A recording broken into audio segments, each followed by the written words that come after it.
Machinery. పేరు William booth. జననం 10/4/1829.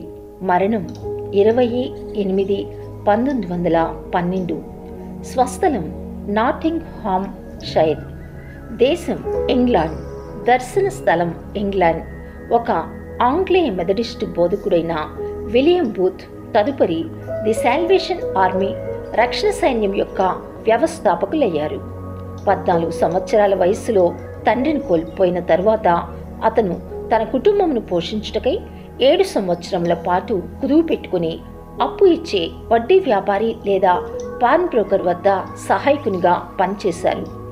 15 ఏళ్ల వయస్సులో క్రీస్తును తన స్వంత రక్షకునిగా అంగీకరించిన అతను దేవుని సేవకుడుకు తన జీవితమును సమర్పించుకున్నారు. కాగా 21 సంవత్సరముల వయస్సులో మెథడిస్టు సేవకునిగా నియమితులైన అతను లండన్ వీధులలో బహిరంగముగా సువార్త ప్రకటించడం ప్రారంభించారు. పేదరికం యొక్క హృదయ విదారక దృశ్యములను అతను సంధించింది అక్కడే. అది అతని తదుపరి పరిచర్యను మార్చివేసింది.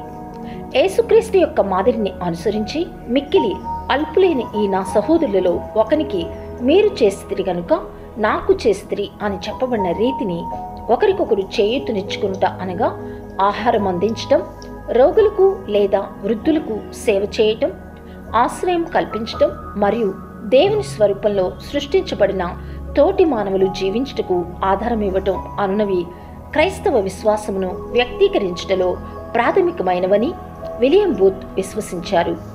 ఈ నమ్మకముచే నడిపించబడిన అతను ఆలయంలో వేదిక మీద నిలుచుని బోధించే పద్ధతిని విడిచిపెట్టి నిరాశ్రయులకు, ఆకలితో అలమటించుచున్న వారికి మరియు ఏ దిక్కు లేని వారికి సువార్తను అందించుటకు లండన్ వీధుల్లోనికి ప్రవేశించారు. పేదలకు భౌతికపరమైన మరియు ఆత్మీయపరమైన సహాయమును అందించుటకు గాను అతను తన జీవిత భాగస్వామి అయిన కేథరిన్తో కలిసి ఈస్ట్ లండన్ క్రిస్టియన్ మిషన్ను స్థాపించారు.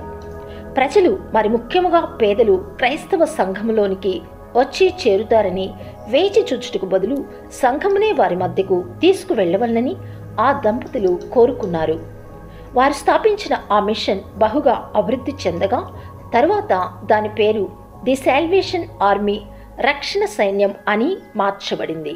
దానికి విలియం నాయకునిగా ఉండగా అతని తోటి సేవకులు దేవుని సైన్యములో భాగముగా ఉన్నారు. వారి సేవ ద్వారా మారుమనసు పొందిన వారిలో దొంగలు, వేశ్యలు, జూదగాళ్లు మరియు త్రాగుబోతులు ముందు వరుసలో నిలుస్తారు. వీరు కేవలం క్రైస్తవులుగా మారుటయే కాక దేవుని శక్తికి సజీవ సాక్ష్యాలుగా నిలిచి వీధులలో ఆయన సువార్తను ప్రకటించారు. పేదల యొక్క ప్రవక్త అని కూడా పిలువబడే విలియం బూత్ తన తుది శ్వాస వరకు తాను పిలువబడిన పిలుపులో నమ్మకముగా నిలిచిన వారే దేవుని సేవలో ముందుకు సాగిపోయిన ఒక గొప్ప దైవ సేవకుడు.